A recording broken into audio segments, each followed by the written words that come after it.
Dalam kitab disebutkan juga, ya Sulaiman Ad-Darani menceritakan, setiap dia mau makan, kalau barang tu haram, berkeringat Pak tangan. Tangannya berkeringat, baru dia tahu berarti ini haram.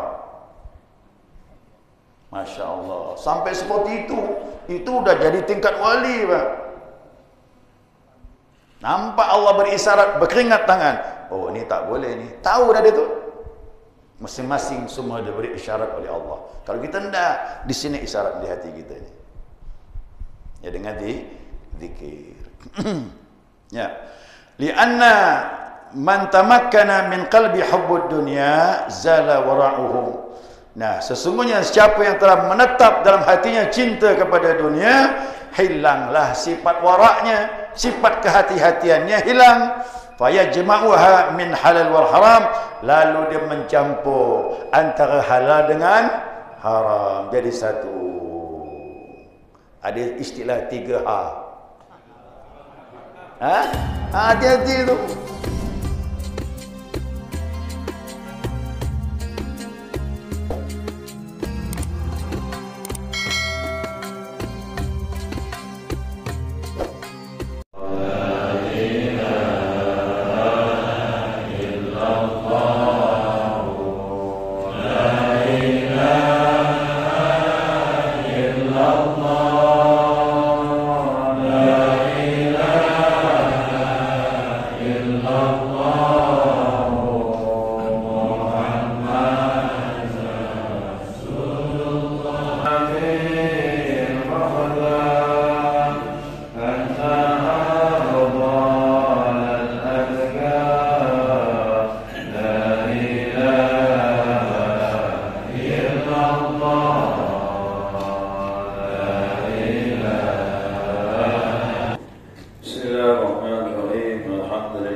Assalamualaikum warahmatullahi wabarakatuh.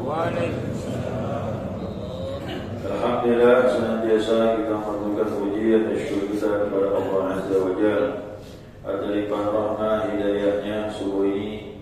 Atas izinnya kita dapat melanjutkan kajian kita, mudzakarah kita, panduan kita Miftahus Sudur.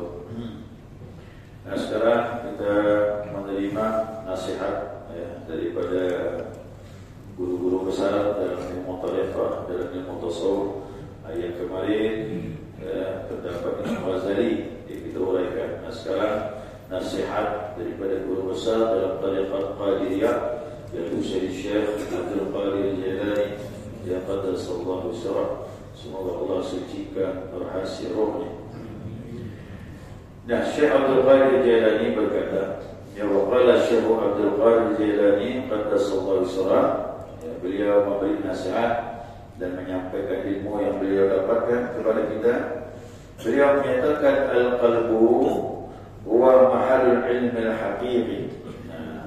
Qalbu itu, hati nurani kita ini, dia adalah tempat ilmu hakiki. Ilmu hakiki itu ya ilmu hakikat. Kalau orang ingin tahu dari mana jalan ilmu hakikat, dari hati, bukan dari pikiran akal. Ya, akal terbatas. Siapa ingin menjangkau sesuatu yang tak terbatas, bahkan bisa mencapai Allah, ada jalan lain. Ya, qalbun, ya, hati itu tempatnya ilmu hakikat. Kenapa demikian? Nah, beliau menyatakan, li'annahu latifatur rabbaniyah, karena qalbun ini, hati nurani ini, kelembutan ketuhanan. Nah, jadi jangan cari jauh-jauh jalur kita kepada Allah lewat hati. Ya. Tidak bisa lewat alam. Alam tanda-tanda adanya Allah. Tapi jalur untuk mencapai Allah, merasakan bersama Allah, jalurnya hanya membersihkan hati. Kenapa? Latifatul Rabbaniyah. Disitulah kelembutan ketuhanan yang bisa dirasakan. Ya sering kita sampai nih, kok cerita tasawuf ini masalah kiros. Ya. Kemarin disampaikan bahwasanya qalbun mukmin baitullah. Hati orang mukmin rumahnya Allah. Hati orang muslim loh. Dia minimal mukmin. Mukmin baru bisa merasakan adanya Allah. Kalau muslim kita baru taat. Ya, kita baru taat. Makanya ada firman Allah disampaikan. Wa qalatil arabu qul amanna la tu'minu walakin qulu aslamna. Orang Arab Badui itu datang kepada Nabi SAW yang bilangnya Allah dalam Al-Quran ya. Orang Badui datang kepada Nabi, dia berkata, kami telah beriman kepada Allah. Qul lam tu'minu walakin qulu aslamna. Kalian belum beriman kata Allah, tapi katakan kami baru Islam. Ingat dulu.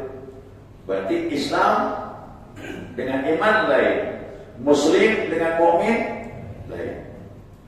Nah, siapa yang ingin merasakan adanya Allah jadi mukmin. Siapa yang ingin taat kepada Allah jadi Muslim. Makanya pondasinya iman dulu, baru indah ibadah itu. Ya. Nah, Al-Mudabbiratu li jamil jawarih, dikarenakan hati latifatul rabbani. Nah, dia kelembutan ketuhanan dan dia inilah yang mengatur seluruh jasad. Nah, cobalah jamaah ini saya sampaikan. Kalau latifatul rabbani, kelembutan ketuhanan sudah bisa kita rasakan di hati kita, memancar nur dari Allah Subhanahu wa taala, cobalah bayangkan jemaah, apa yang terjadi pada jasad kita. Semuanya pasti hal yang indah, yang baik-baik. Tapi latifatul rabbani kalau tak muncul, cahaya nur Allah tak muncul di hati kita, coba bayangkan apa yang terjadi. Penglihatan kita, pendengaran, tangan, kaki, kemaluan, perut. Na'udzubillah. Kalau tidak ada pertolongan cahaya Allah di hati kita, jelek semuanya keluar. Nah, tapi kalau cahaya itu muncul, itulah indah. Ini yang dibahas. Ya. Ini nasihatnya ya, nasihat dari beliau, karena beliau sudah mengalami itu semuanya. Wa huwa binisbati ila haqqil ma'lumat. Dia merupakan dinisbahkan kepada hakikat ilmu-ilmu. Jadi hakikat ilmu hanya bisa dipahami bukan dengan akal, hanya dengan hati. Karena hatilah pemahaman hakiki ilmu yang datang dari Allah Subhanahu wa taala. Sedangkan akal amat sangat terbatas. Jawab dia. Orang yang banyak masuk neraka jahanam itu semuanya pakai nalar, pakai akal. Ya. Coba lihat di sini. Apa kata Allah bilang? Laqad zara'na li jahannama katsiran minal jinni wal ins. Ya. Sungguh kami telah siapkan neraka jahanam, kata Allah, kebanyakan dari manusia dan jin. Kenapa? Lahum qulubun la yafqahuna biha. Mereka mempunyai hati nurani tapi tak memahami. Berarti menurut Allah, pemahaman di mana? Di hati, bukan di akal. Pemahaman di akal terbatas. Ya, orang kafir, orang materialistis, semuanya nalarnya pakai akal. Ternyata dia jauh dari Allah Subhanahu wa taala dan ilmunya masih terbatas. Berarti jelas bahwasanya mereka punya hati tapi tak memahami. Berarti pemahaman hakiki lewat hati. Kalau hati ada nur Allah, kita akan bisa mengetahui ilmu yang sebenarnya. Itulah ilmu yang bersih datang dari Allah Subhanahu wa taala. Nah, contohnya apa? Kamil arti binisbati ila suaril mutawalilat. Nah, seperti cermin dinisbahkan kepada rupa-rupa yang berwarna-warni. Ini ada cermin. Nah, cermin itu dia akan memantulkan, ya. Fakama anna lil mutawahhinat suratun, suaratan wa mithlu hadhihi suwar. Yakni sesungguhnya warna-warna tadi mempunyai rupa seperti pada gambaran yang memantulkan pada cermin. Ya. Ini cermin, anggap ini cermin, ya. Nah, cermin ini hanya memantulkan dari cahaya yang datang kepada dia. Ayo, saya punya ini warna apa nih? Coklat, ya. Nah, kok ini cermin, di sana yang keluar apa? Coklat juga. Ayo, ini warna apa nih? Biru. Hah? Biru muda, ya. Nah, ini cermin. Pandang dalam cermin itu warnanya apa? Sama. Jadi hati ini cermin. Kalau yang datang cahaya, maka yang keluar cahaya. Kalau yang datang kegelapan, yang muncul maka kita perlu cahaya. Cahaya yang menyinari cermin hati kita ini nanti akan memantulkan cahaya juga.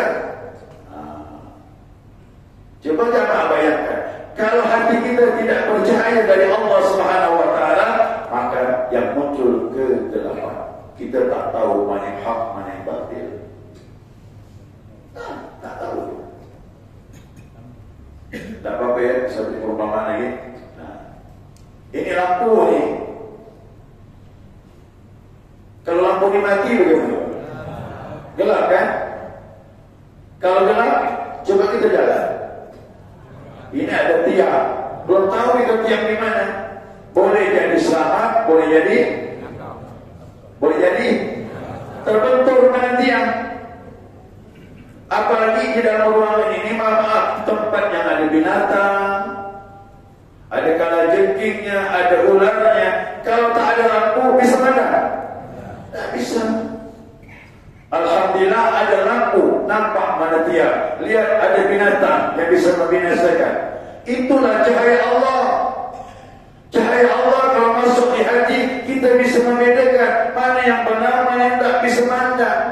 Mana yang hak, mana yang batil bisa tahu. Kalau orang tak berzikir kepada Allah, tiada cahaya Allah, rasakan sendiri. Bingung nanti. Mana yang hak, mana yang batil. Jadi orang berbuat salah itu, mohon maaf, kerana tidak ada cahaya di hatinya. Patutlah dia gelap, bukan nur.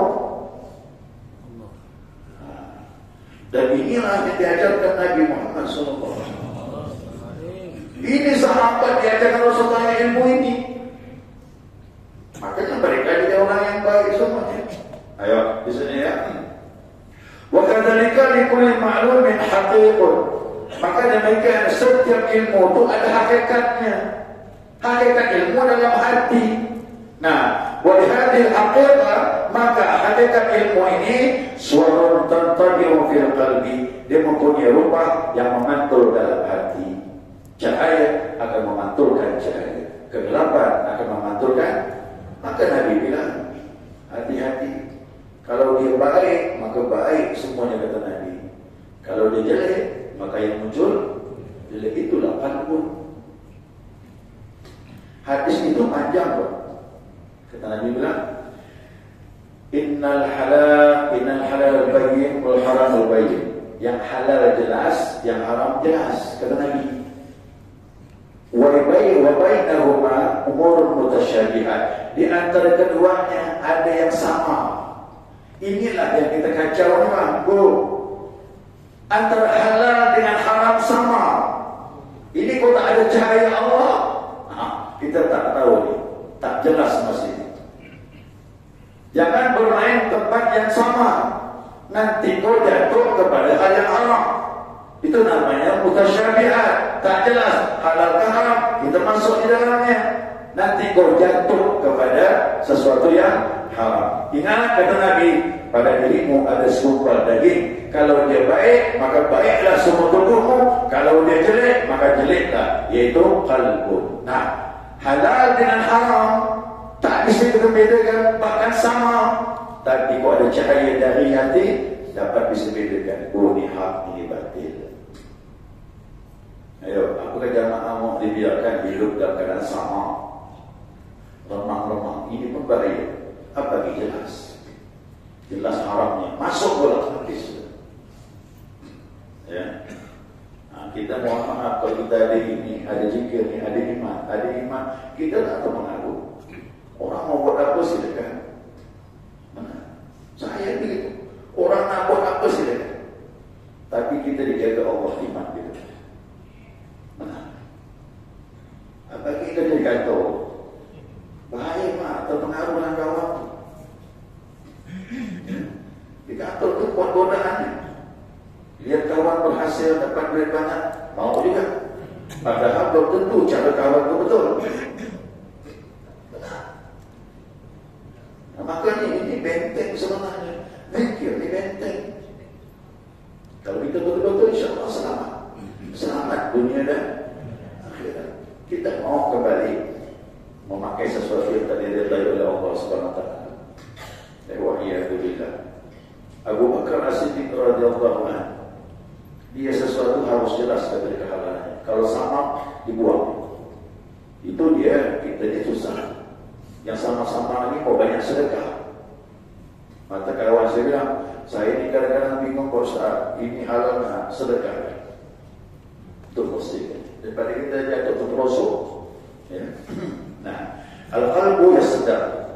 Hati itu berkarat, kata dia.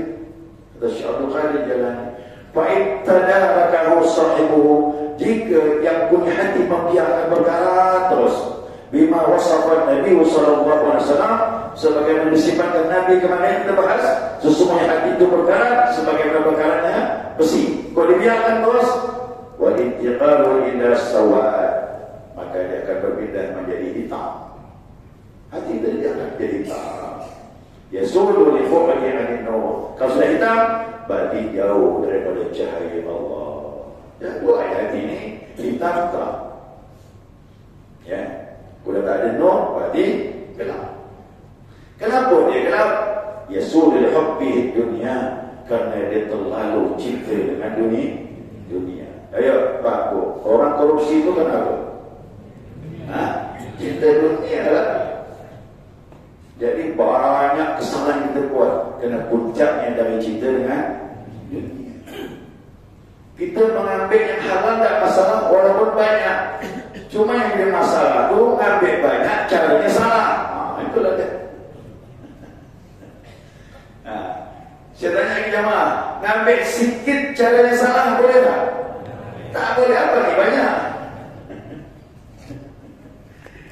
Jadi kalau saya berpendapat, sebenarnya kalau ingin selamat, wajib semuanya belajar ilmu ini. Kalau mau selamat, kalau tak mau selamat, silakan. Walaupun kumpul dengan Pak Selamat. Kenapa? Ini ilmu ini saya bilang kunci keberhasilan dunia. Apalagi nanti meninggal, apalagi dalam kubur, apalagi dibangkitkan di padang mahsyar. Maka saya bilang wajib belajar ilmu tasawuf, amalnya fikir.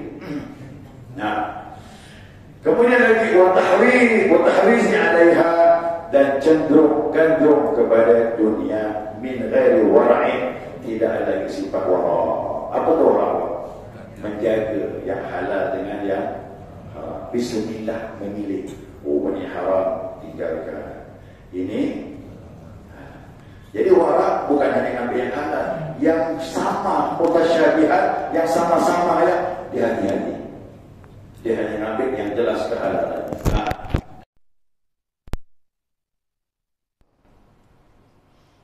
Saya punya jamaah tu Pak. Ini sudah sampaikan kenapa pengalaman dia luar biasa. Mau minum di warung kopi ya tu ditunjukkan tempatnya.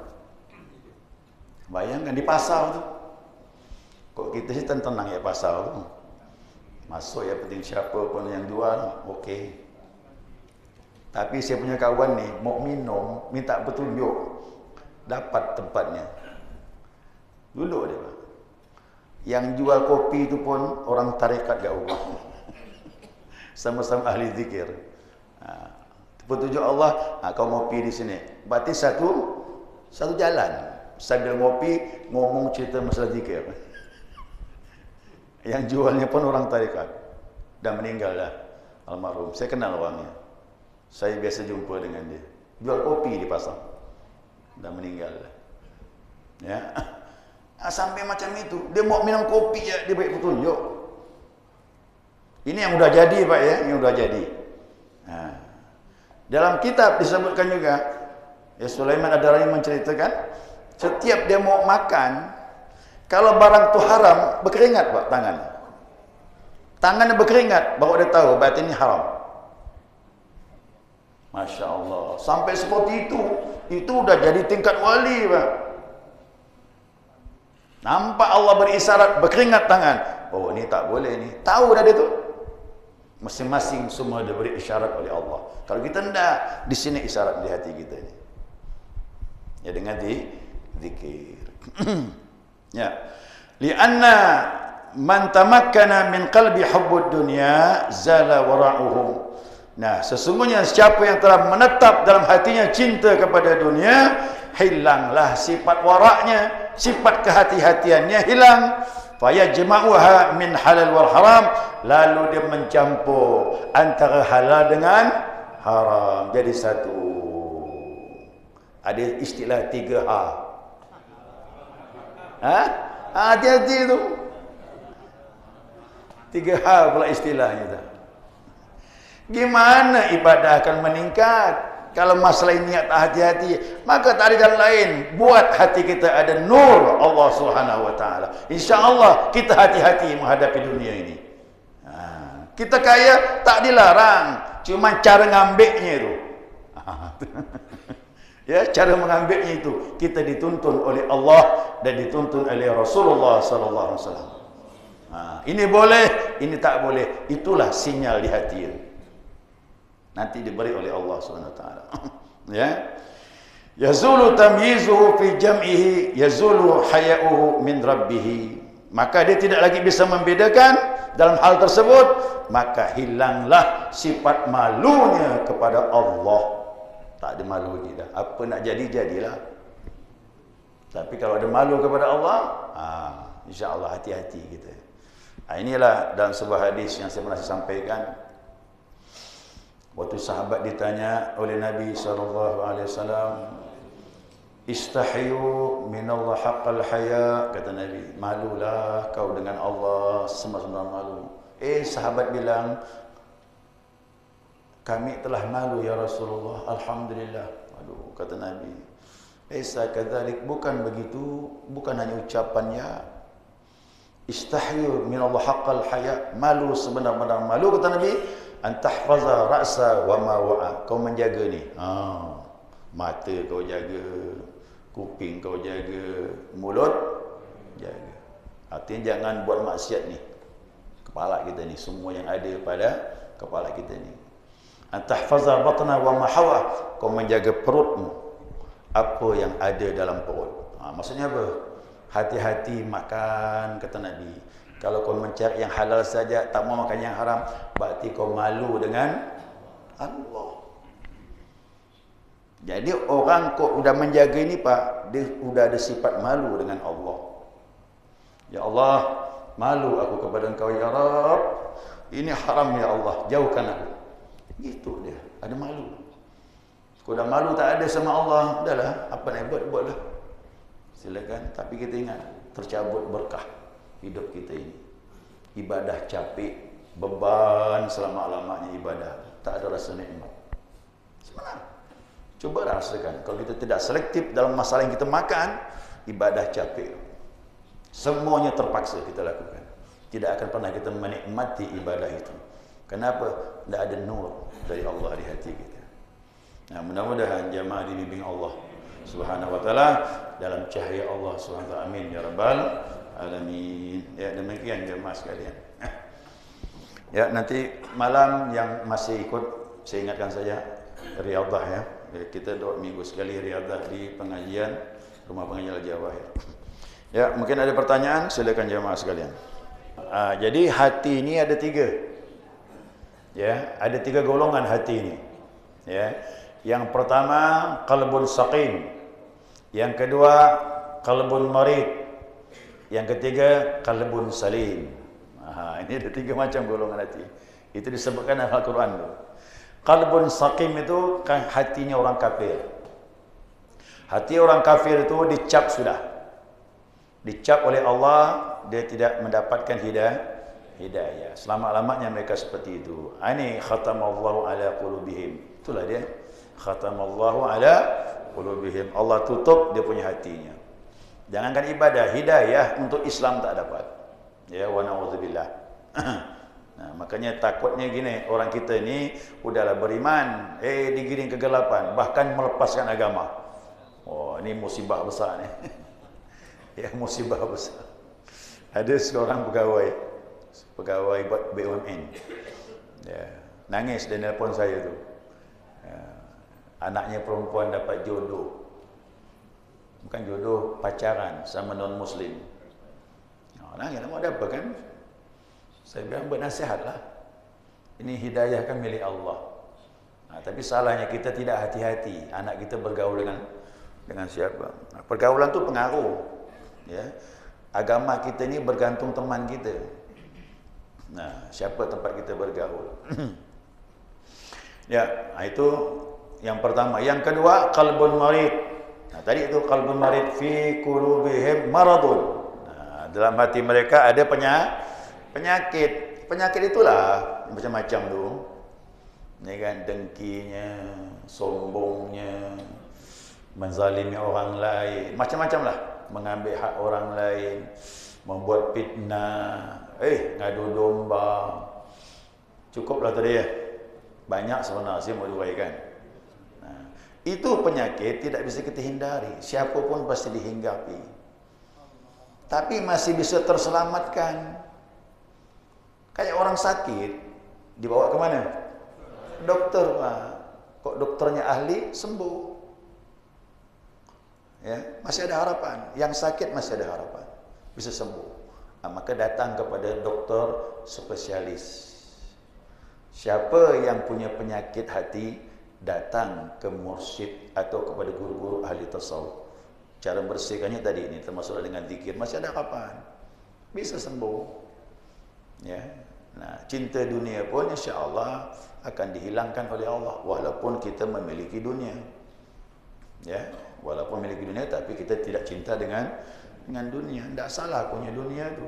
Cuman Nabi bilang jangan sampai kau cinta, apalagi ngambilnya dengan cara yang tak diridai oleh Allah. Itu yang tak dibolehkan. Jadi penggalan hadis itu tadi ini disebutkan hubbud dunya wa karahatul maut, cinta dunia, kemudian takut mati. Itu kan cerita Nabi beritahu. Umatku nanti satu masa kata Nabi seperti buih. Buih di lautan, jumlahnya banyak tapi tidak ada kekuatan. Terombang-ambing di bawah ombak. Itu nanti umat Islam akhir zaman. Termasuklah kita ini. Ya, pasti kita ni. Kita lihat hiruk pikuk negeri kita ni kan cerita dunia semua ini. Bagi-bagi proyek, bagi-bagi rezeki. Bukan lagi untuk kemaslahatan umat, bukan untuk rakyat. Memang proyek. Itu ceritanya pertikaian ni cerita dunia. Kemarin saya diberitahu oleh guru saya. Simple sekali. Kenapa timbul cinta dunia? Dengki-dengki ini muncul Pak kerana cinta dunia.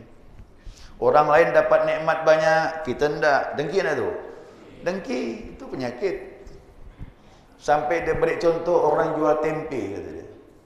Orang jual tempe sebelah kanan sama sebelah kiri. Sebelah kiri ini laris, sebelah kanan tak laris. Yang tak laris gimana, Pak? Penyakit. Pecah dunia perang itu juga kata beliau. Sifat dengki. Indonesia beli senjata dengan Amerika, Soviet marah. Beli dengan Soviet. Ini kan cerita dunia semua ini. Itu beliau beritahu. Jadi hancurnya negeri peperangan ini semuanya hubud dunia. Macam mana? Cuba kita buka wawasan kita ni. Hancur alam ini. Kalau kita tidak bertasawuf, tidak kembali kepada Allah, tidak kembali kepada Rasulullah sallallahu alaihi wasallam. Nah, jadi cinta dunia itu macam-macam penyakit, dengkinya, ingin menjatuhkan, buat fitnah supaya orang lari dari dia. Macam-macam. Jangankan itu, dalam agama ini pun kena juga kita ini. Saya ini jangankan sama-sama ikhwan.